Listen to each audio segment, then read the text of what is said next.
சீமையிலே உருவானார்.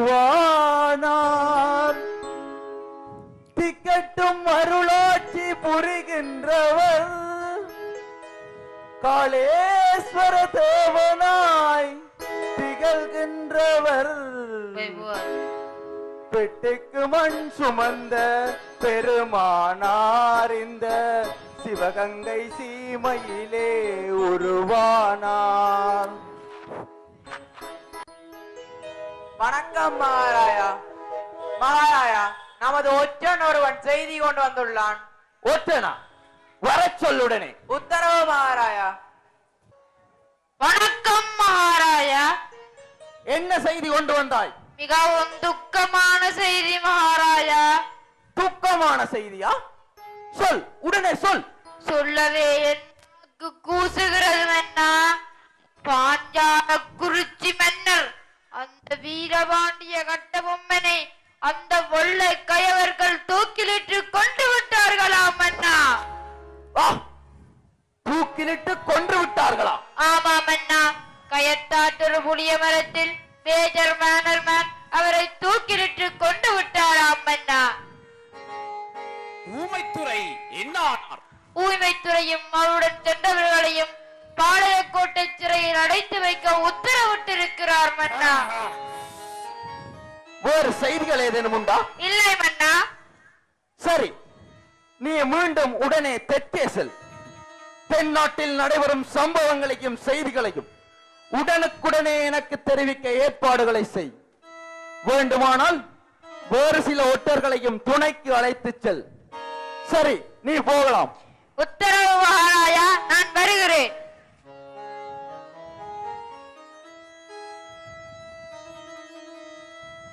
தம்பி சின்னமர், செய்தி கேட்டு என் சிந்தை கலங்குகிறது. கட்டபொம்மன் நமக்கு உற்ற நண்பர். அவர் நமக்கு பலமாகவும் நாம் அவருக்கு பலமாகவும் இருந்து வந்தோம். ஆனால் இன்று அவரது மரண செய்தி எங்கள் கண்களில் ஒன்றையே கொத்தி பிடுங்கியது போலாகிவிட்டது. பாவம், அவர் விதி இப்படியா முடிய வேண்டும்? இது விதி இல்லை அண்ணா, பெரும் சதி. அந்த புதுக்கோட்டை தொண்டைமானின் நட்பு ஆசையால் கட்டை பொம்மன் காட்டிக் கொடுக்கப்பட்டான். இந்த வெள்ளைக்காரர்களின் சக்திகளுக்கு இவனை போன்ற துரோகிகள் தொடர்ச்சியாக உதவி செய்து கொண்டுதான் இருக்கிறார்கள் அண்ணா, உதவி செய்து கொண்டுதான் இருக்கிறார்கள். இந்த வெள்ளைக்கார கயவர் கூட்டம் கடல் கடந்து வந்த விசக்கார நச்சு பாம்புகள் அண்ணா, நச்சு பாம்புகள். தம்பி, நாடாள வந்தவனிடம் நாணயத்தை எதிர்பார்க்க முடியுமா? சரியாக சொன்னீர்கள் அண்ணா. இன்று பாஞ்சாலங்குறிச்சி, நாளை நமது சிவகங்கைக்கும் அவர்கள் வரக்கூடும். நாம் உசாராக இல்லாவிட்டால் இந்த வெள்ளைக்கார கயவர்கள் எங்கள் கொலை செய்து விடுவார்கள் அண்ணா, செய்து விடுவார்கள். உண்மைதான் தம்பி, எங்களது ஆபத்து அதி தூரத்தில் இல்லை. அதைத்தான் நானும் யோசிக்கிறேன். ஆமண்ணா, இனியும் நாம் சும்மா இருப்பதில் பயனில்லை. எமது படப்பலத்தை பெருக்க வேண்டும். எமது அரங்கு எல்லாம் ஜானைப்படை, குதிரைப்படை, காலாட்படை என்று அணிவகுத்து நிற்க வேண்டும். படைகளை பார்க்கும் போதே கடல் தாண்டி வந்த அந்த வெள்ளைக்காரனுக்கு சலம் போக வேண்டும் அண்ணா, சலம் போக வேண்டும். நாங்கள் அவர்களுக்கு இந்த மருது என்றால் யாரென காட்ட வேண்டும். உண்மைதான். சிறுத்தை புலி பல்லை காட்டுகிறது என்றால் சிரிக்கிறது என்று அர்த்தம் இல்லைதான். இன்று இந்த வெள்ளையர்கள் எங்களோடு உறவு பாராட்டி வருகிறார்கள் என்றால் எங்களது ஆட்சியை அவர்கள் அங்கீகரித்து விட்டார்கள் என்று அர்த்தமில்லை. நாமும் நமது படை பலத்தை பெருக்க வேண்டியதுதான். வெள்ளையனின் தாக்குதல் எங்கிருந்து எப்போது வரும் என்று எம்மால் கூறவே முடியாது. ஆமண்ணா, வெள்ளைக்காரனுக்கு மருதுவென்றால் யார் என காட்ட வேண்டும். வாழும் வேலும் என்னிரு கண்கள், போர்க்களம் என்பது இந்த மருதுவின் பொழுதுபோக்கு. உருண்டாடும் தலைகள், நான் எட்டி விளையாடும் பந்துகள். வெள்ளைக்காரனுக்கு மருதுவென்றால் யார் என காட்டுகிறேன். வெள்ளைக்காரர்களுக்கு வாளால் பதில் கூறுவேன்.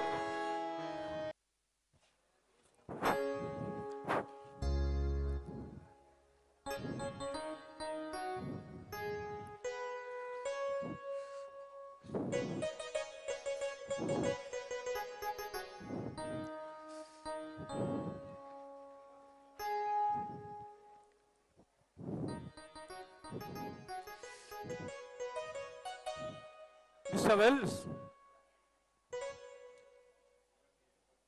நிலைமையை எப்படி சமாளிக்கலாம் என்று தான் யோசிக்கிறேன். பாஞ்சாலன் குறிச்சியை நோக்கி படையெடுத்த போது நான் எவ்வளவு சிரமப்படவில்லை. ஆனால் இந்த மருது பாண்டியனை வெற்றி கொள்ளும் மார்க்கம் எனக்கு புரியவில்லை.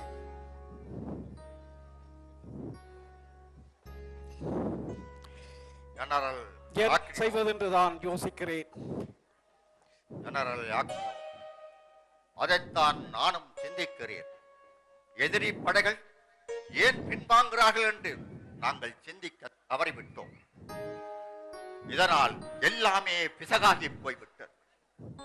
சிறுவயல் நகரத்தை சுட்டு பொசுக்கிவிட்டு அங்கிருந்து எதிரிகளை காட்டுக்கே அனுப்பி வைத்து விட்டால் அவர்களை இலகுவில் பிடித்து விடலாம் என்றுதான் நாம் கற்பனை பண்ணியிருந்தோம். ஆனால் இப்பொழுது இங்கே அகப்பட்டவர்கள் அவர்கள் அல்ல, நாங்கள் தான் இங்கே சிக்கப்பட்டு விட்டோம். மிஸ்டர் வெல்ஸ், நாங்கள் தான் மாட்டிக்கொண்டோம்.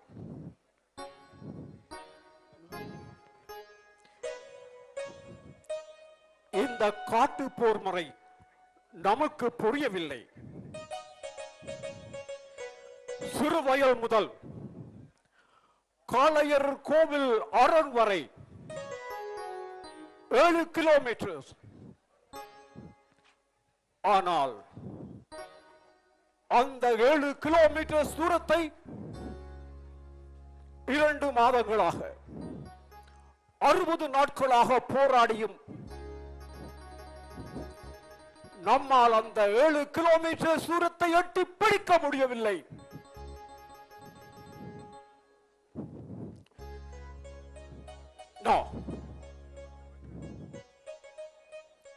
இது நமக்கு வெட்கக்கேடு. நமது படைகளுக்கு பலத்த அவமானம்.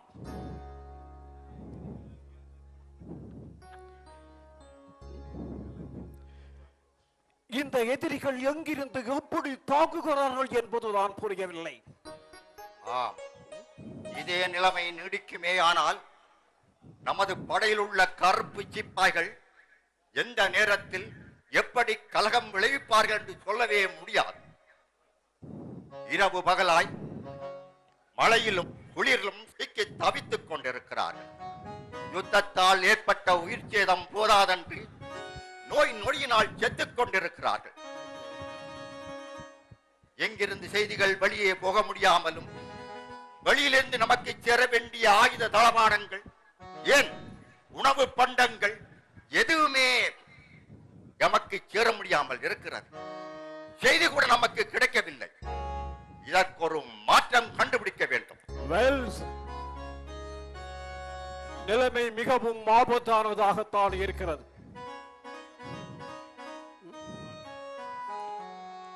எந்த விதமான முன்னேற்றம் இல்லாமல்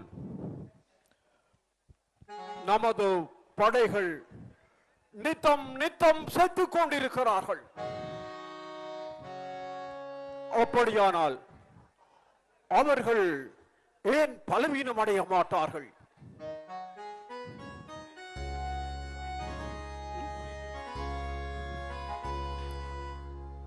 பொறியில் சிக்கிய எலியை போல் தவிக்கிறார்கள். முன்னும் போக முடியவில்லை, பின்னும் வர முடியவில்லை.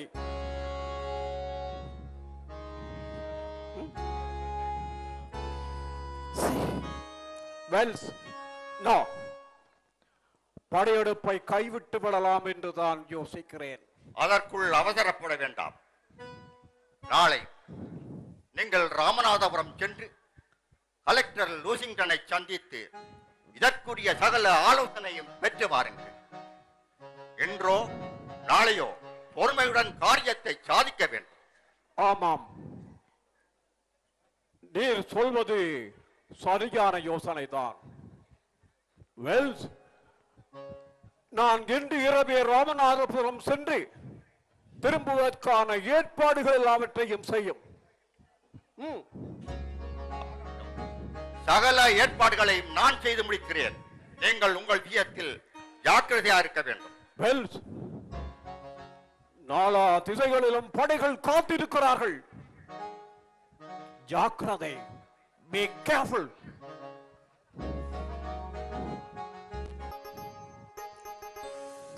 மிஸ்டர் ஆகிரி, போரை கைவிட்டு விடலாம் என்றா கூறுகிறேன். உமக்கு இது வெக்கமாக இல்லை? Yes, Mr. Lusington. வெக்கப்படத்தான் செய்கிறேன். ஆனால் நிலைமை என்னவோ அதுதான்.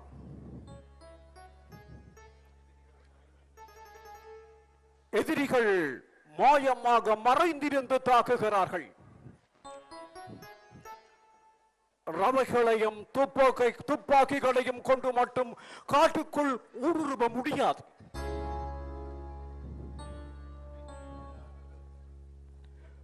வெற்றி என்னவோ அவர்களுக்குத்தான்.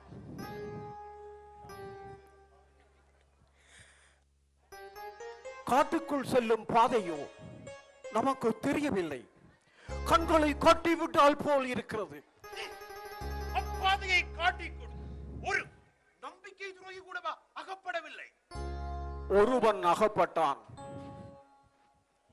ஆனால் அவனையும் வலுமறைத்து கொன்று விட்டார்கள்.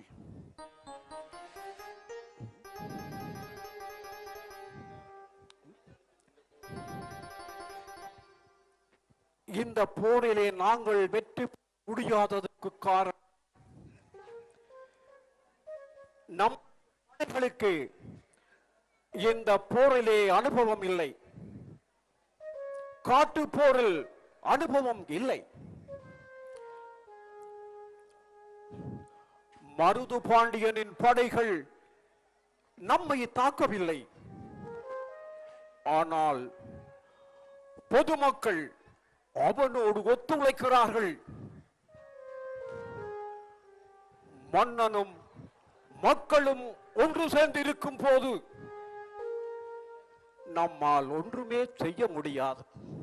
ஏனின் இதற்கு என்னதான் வழி என்கிறீர்?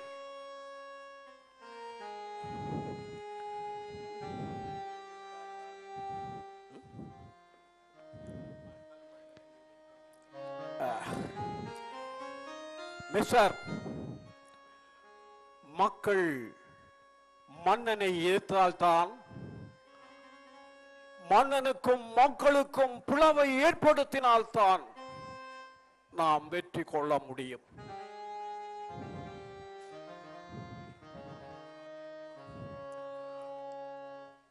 ராணுவ தந்திரம் மட்டுமல்ல லோசிங்டன் சார், ராஜதந்திரமும் வேண்டும். வேறு வழியே இல்லை. ஆம், உண்மைதான். மக்கள் மருது பாண்டியன் பக்கம் இருக்கும் வரை நாம் அவனை எதுவுமே பண்ணிவிட முடியாது.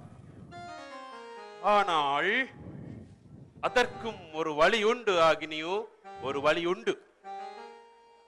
லோசிங்டன் சார், அது என்ன வழி? வழியா? சிவகங்கை சீமையின் வாரிசுரிமை பத்திரத்தை வைத்துத்தான் மக்களை பிளவுபடுத்த வேண்டும்.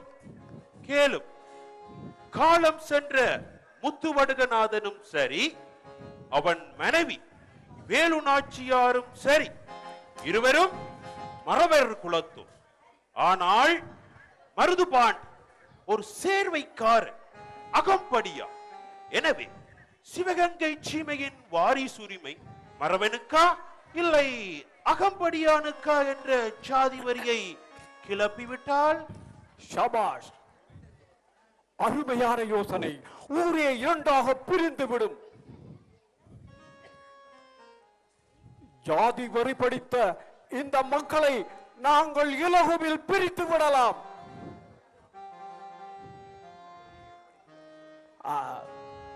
லூசிங்டன் சார், இந்த திட்டத்தை நாம் எப்படி நிறைவேற்றுவது? அதற்கு ஒரு வழி வேண்டும் இல்லையா? அதற்கும் ஒரு உகந்த வழி உண்டு மிஸ்டர் ஆகினியோ. என்ன வழி சார்? படமாத்தூர் உடையத்தேவன் என்றொருவன் இருக்கிறான். அவன் காலம் சென்ற முத்துவடுகநாதனின் தூரத்து ரிலேஷன். என்னை கூட ஒரு தடவை மீட் பண்ணி பேசியிருந்தான். சரியான சபல புத்திக்காரன். எனவே நாம் அவனை பயன்படுத்தி கொண்டு அவனை சிவகங்கை சீமைக்கு மன்னனாக்கி விட்டால்?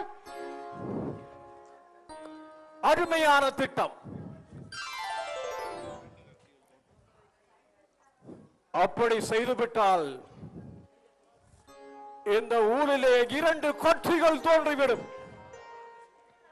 ஒன்று உடையத்தேவன் கட்சி, மற்றது மருது பாண்டியன் கட்சி. ஒன்று மறவர் கட்சி, மற்றது அகம்படியான் கட்சி. இந்த திட்டத்தை நாம் உடனே நிறைவேற்ற வேண்டும். இந்த திட்டத்தை நீரேதான் நிறைவேற்ற வேண்டும் ஆகினியோ. ஏனெனில் உமது திறமையில் எனக்கு அதீத நம்பிக்கை உண்டு. எஸ், இந்த திட்டத்தை நானே நிறைவேற்றுகிறேன்.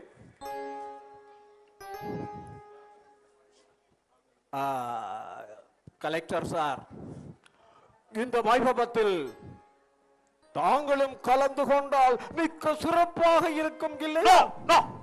மிஸ்டர் ஆகினி, நாளை எனக்கு அவசர வேலைகள் நிறைய இருக்கின்றது. என்னால் எங்குமே வர முடியாது.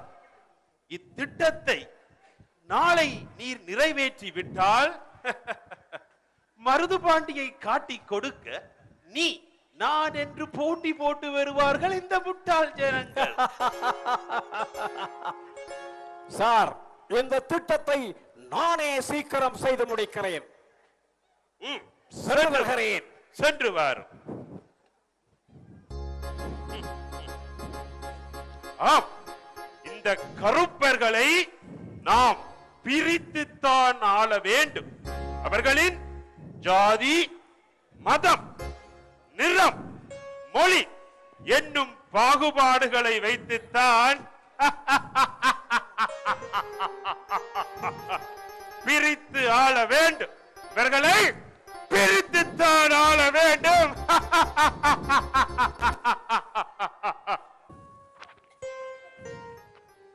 அண்ணா, அண்ணா, என்ன நடந்தது? ஏன் இந்த பதற்றம்? நமது திட்டம் எல்லாம் பாழாகி விட்டதண்ணா, பாழாகி விட்டது. தம்பி சின்னமருது, என்ன நடந்தது? சொல் சீக்கிரம். அண்ணா, நாங்கள் காட்டிக் கொடுக்கப்பட்டோம் அண்ணா, காட்டிக் கொடுக்கப்பட்டோம். காட்டிக் கொடுக்கப்பட்டோமா? யாரால்? எப்போது? ஆமண்ணா, நாங்கள் எமது மக்களாலேயே காட்டிக் கொடுக்கப்பட்டோம். மக்கள் தங்களுக்கு தாங்களே சமாதி கட்டி விட்டார்கள் அண்ணா, சமாதி கட்டி விட்டார்கள். இனியும் நாம் இங்கிருப்பதில் பயனில்லை அண்ணா. ஜாதி வரியை கிளப்பி விட்டு எங்களை காட்டிக் கொடுத்து விட்டார்கள் அண்ணா, காட்டிக் கொடுத்து விட்டார்கள்.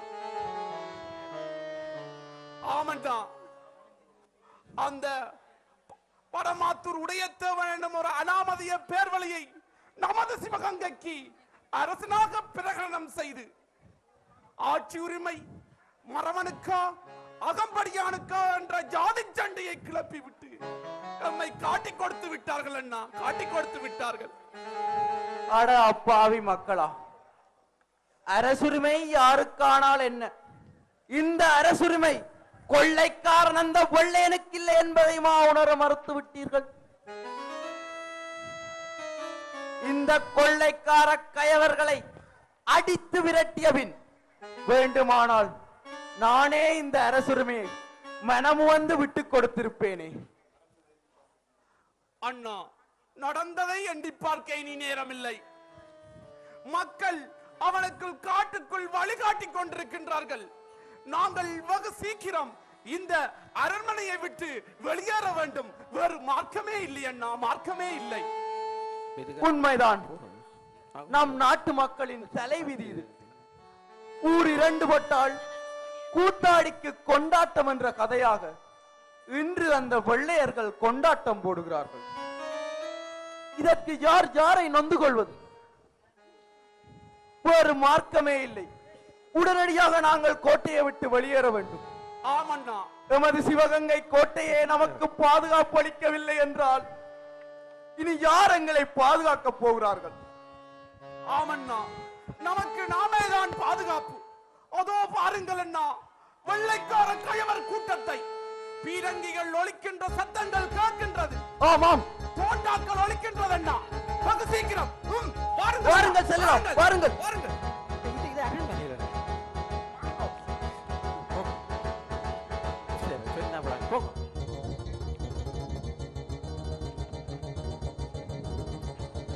போங்கள், சீக்கிரம் போங்கள். அந்த அவர்களை பிடியுங்கள், பிடித்து கட்டி இழுத்து வாருங்கள். போங்கள், சீக்கிரம்.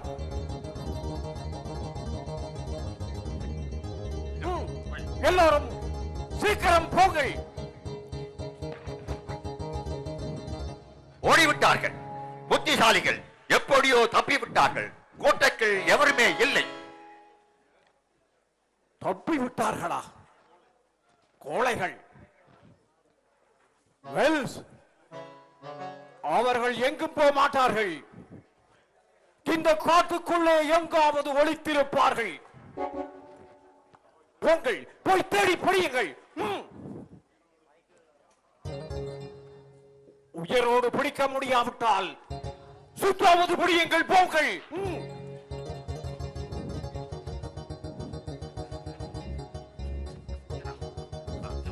சரி,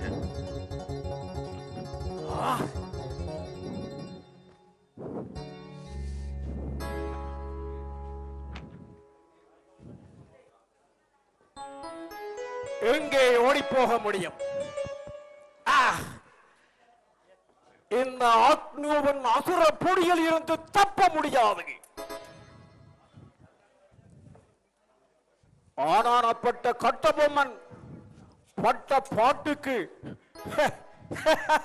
இந்த மருது பாண்டியம் மாத்திரம்.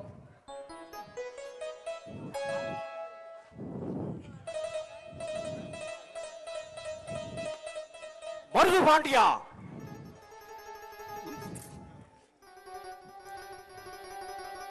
மருது பாண்டியா, உனது காலம் நெருங்கி விட்டது. நீ சீக்கிரம் மடிய போகிறாய்.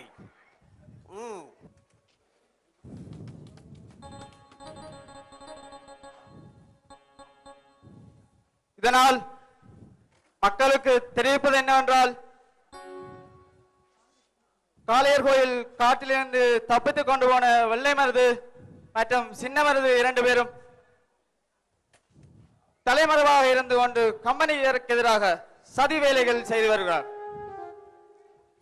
எனவே கம்பெனியாரின் எதிரிகளானவர்கள் இருவருக்கும் யாரும் தங்க இடமோ உண்ண உணவோ வேறு உதவிகளோ அளித்து ஆதரிக்க கூடாது. அப்படி யாரேனும் அத்துமீறி ஆதரிப்பா தெரிந்தால் அவர்கள் கம்பெனியாரின் ஆக்கினைக்கும் தண்டனைக்கும் ஆளாவார்கள். மேற்படி மருதுபாண்டிகளை பற்றியோ அவர்களுக்கு ஆதரவளித்து உதவுபவர்கள் பற்றியோ தகவல் தெரிந்தால்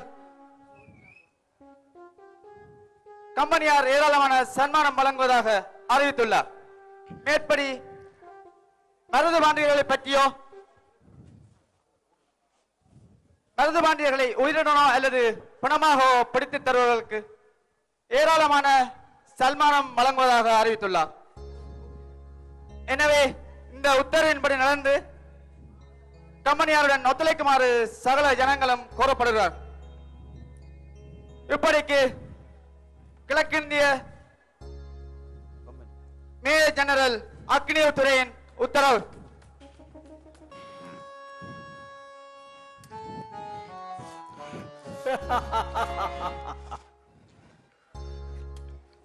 எங்கே தப்பியோடலாம் என்று பார்த்தீர்களா? இந்த அக்னியோவின் அரசர பொடியில் இருந்து தப்பியோடவே முடியாது.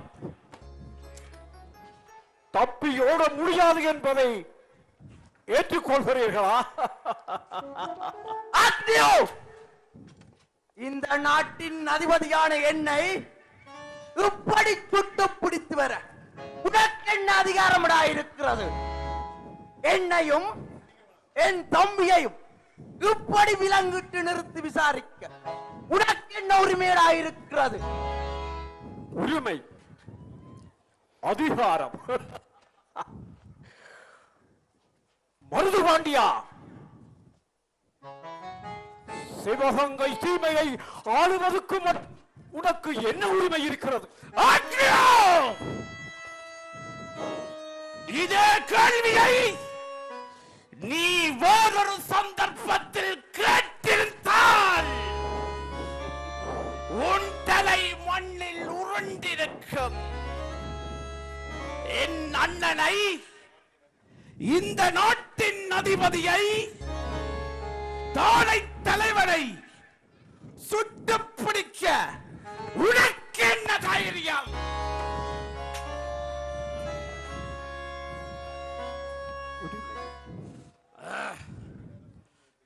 நாட்டின் அரசுரிமையை பற்றி பேசுறாயே, இந்த நாட்டின் அரசுரிமையை பற்றி பேச நீ யார்?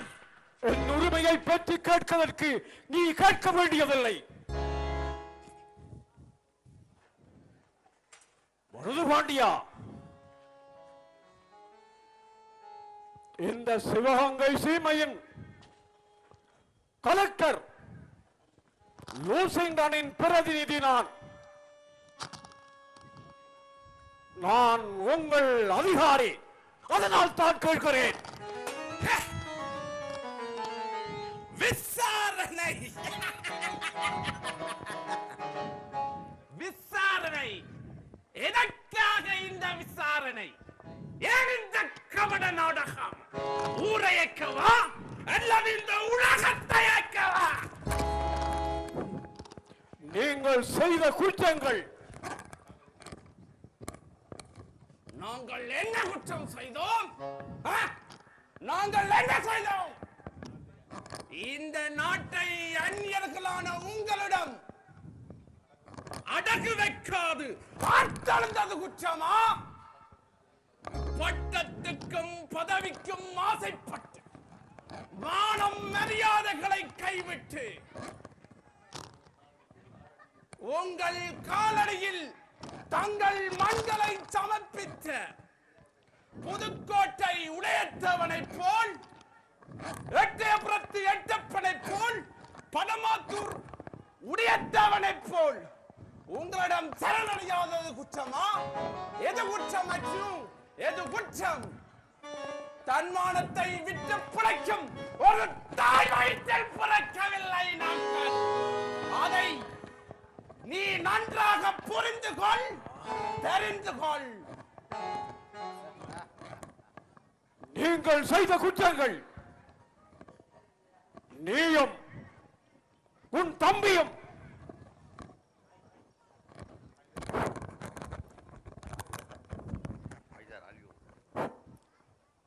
நீயும் உன் தம்பியும் அந்த சிவகங்கை சீமையை கைப்பற்றியது ஒரு குற்றம்.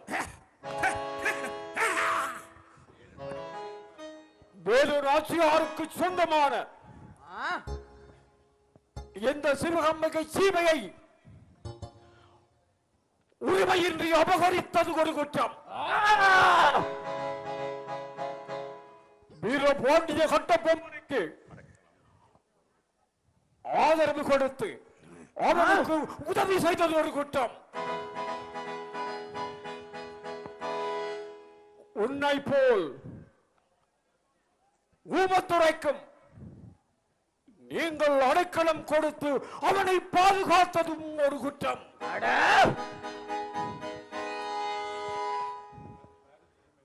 வாரிசு உரிமை பத்திரத்தை காட்ட மறுத்து எங்களோடு போராடியது மறுகுற்றம். ஓநாய்களின் சபையில் ஆட்டுக்குட்டி என்ன செய்தாலும் குற்றம் தான். நாங்கள் செய்த குற்றம் என்ன தெரியுமா? கொள்ளைக்கார கயவர்கள் வெள்ளையர்கள் உங்கள் ஆட்சியை முளையிலேயே கிள்ளி எறியாமல் இன்று இப்படி வேரோடு வளர விட்டு தவிக்கிறோமே, அதுதான் நாங்கள் செய்த குற்றம், இந்த நாடு செய்த குற்றம். நீங்கள் இருவரும் குற்றத்தை ஒப்புக்கொள்ள போகிறீர்களா இல்லையா? நாங்கள் செய்யாத குற்றங்களை உன் உருட்டல் மிரட்டல்களுக்கு பயந்து நாங்கள் ஒருபோதும் ஏற்றுக்கொள்ளப் போவதில்லை. அது உன்னிடம் பலிக்காது, அக்னியும் பலிக்காது.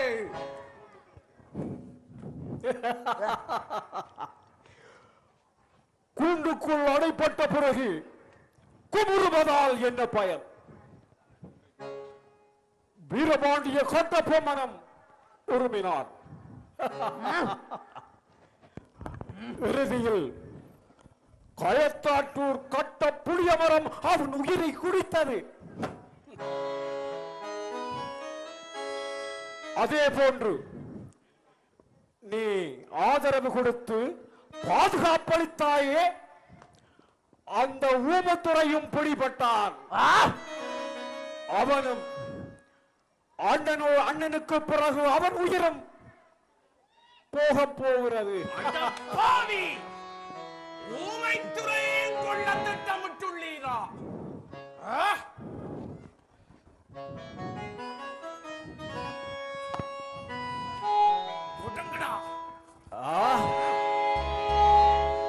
சகோதரர்களான நீங்கள் இருவரும் எப்படி ஒன்றாக இருக்கும் போது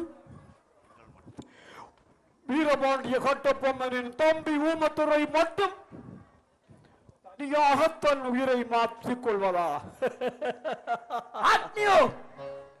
கேலி போதும். வெந்த புண்ணில் வேலை பாய்ச்சாதே. உன் தண்டனை எதுவானாலும் அதனை உடனே நிறைவேற்று. தண்டனையா?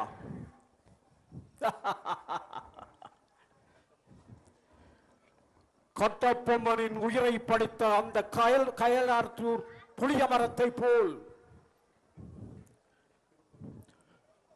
இதோ என் திருப்பத்தூர்ல இருக்கின்ற தூக்கு மரம் உங்கள் இருவரின் உயிரையும் குளிக்க போகிறது. சாவை கண்டு அஞ்சும் கோழைகள் அல்ல நாட்கள். என்று நீ என் அண்ணனையும் என்னையும் கொன்று விடலாம். ஆனால் நீதியை, நியாயத்தை, நேர்மையை ஒரு நாளும் கொன்று விட முடியாது. சத்தியத்தை ரத்த வெள்ளத்தில் சாகடித்து விட முடியாது. சாகடித்து விட முடியாது. யாரடா சிப்பாய்கள்? இவர்களை உடனே இழுத்துச் செல்லுங்கள். இழுத்துச் சென்று புளிய மரத்தில் தூக்கிடுங்கள். மக்கள் என்றும் ஏமாளிகளாக இருக்க மாட்டார்கள்.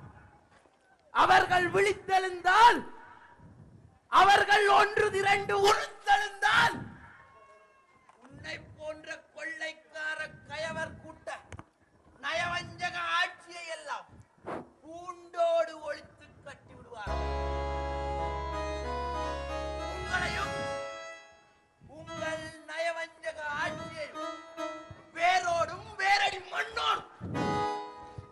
வெட்டி எறிந்து விடுவார்களடா, வெட்டி அடித்து விடுவார்கள். ஏன் தாமதம்? திருப்பி செல்லுங்கள். நிறுத்து.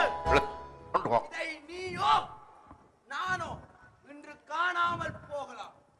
ஆனால் உன்னுடைய சந்ததியாரும் என்னுடைய வம்சத்தாரும் என்றோ ஒரு நாள் இதை நிச்சயம் காணத்தான் போகிறார்கள். அக்னியோ காணத்தான் போகிறார்கள். திருப்பி செல்லுங்கள். அக்னியோ உன்னிடம் அடிமைப்பட்டு சாவதை விட ஒரு முழக்கயிற்றில் விடுதலை பெறுவது எவ்வளவோ மேலானது. புஜுகிறாய் என்னை, நானே வருகிறேன். போங்கள். சூழ்ச்சியாலும் வஞ்சகத்தாலும் என்று நீ எங்களை கொண்டு விடலாம். ஜாதியின் பேரால், மதத்தின் பேரால், இனத்தின் பேரால் இன்று நீ மக்களை பிரித்து ஆளலாம். ஆனால் இன்றைக்கோ என்றைக்கோ ஒரு நாள் இதற்கெல்லாம் நீங்கள் பதில் சொல்லித்தான் ஆக வேண்டும். திருப்பி செல்லுங்கள். இழுத்து சென்று மக்கள் எல்லாம் போர்க்குணம் கொண்ட போர்வாள்கள். அவர்கள் உயிர் தழுந்தால் உங்களுக்கு தக்க பாடம் கற்பிப்பார்கள். தூக்கு மேல எங்களுக்கெல்லாம் ஒரு பஞ்சு மெத்தை. எங்க விடுங்கடா, நானே வருகிறேன். திருப்பி செல்லுங்கள். மறைந்தான் மருதுபாண்டி, மலர்ந்தது வெள்ளைய நாட்டி. வாழ்க சிவகங்கை, வாழ்க சிவகங்கை, வாழ்க சுதந்திரம், வாழ்க காளேஸ்வரா.